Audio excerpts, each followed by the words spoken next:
నెల్లూరు జిల్లా నాయుడుపేటలో పొగమంచుతో దుప్పటిలా కమ్మేసింది. పల్లెలే కాదు, పట్టణంతో పాటు ప్రతి ప్రాంతం ఊటీని తలపించేలా పొగమంచు తలపిస్తోంది. గత 3 రోజుల నుంచి రాత్రి వేళల్లో పొగమంచు అధికమవుతోంది.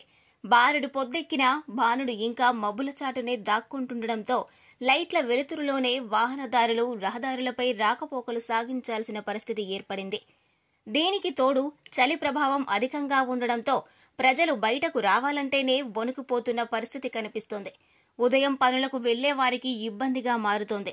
రహదారుల్లో నడిచి వెళ్లాలంటే పాదచారులు, ప్రజలు ఎప్పుడు ఏ ప్రమాదం బారిన పడుతామోనని, అదేవిధంగా ముందు వెళుతున్న వాహనాలు కనిపించక రహదారుల్లో ప్రయాణికుల పరిస్థితి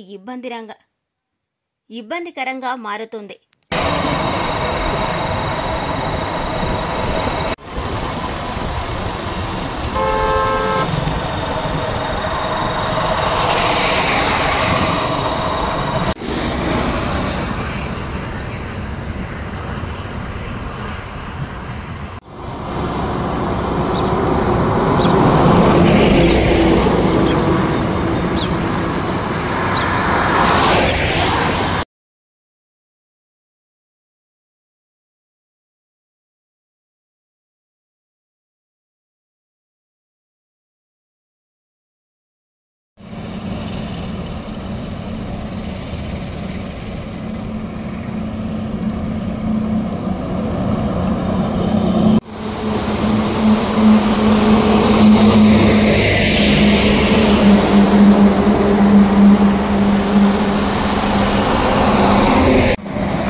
మరిన్ని న్యూస్ అప్డేట్ కోసం A3 న్యూస్ ఛానల్ ని సబ్స్క్రైబ్ చేసి బెల్ ఐకాన్ ను ప్రెస్ చేయండి.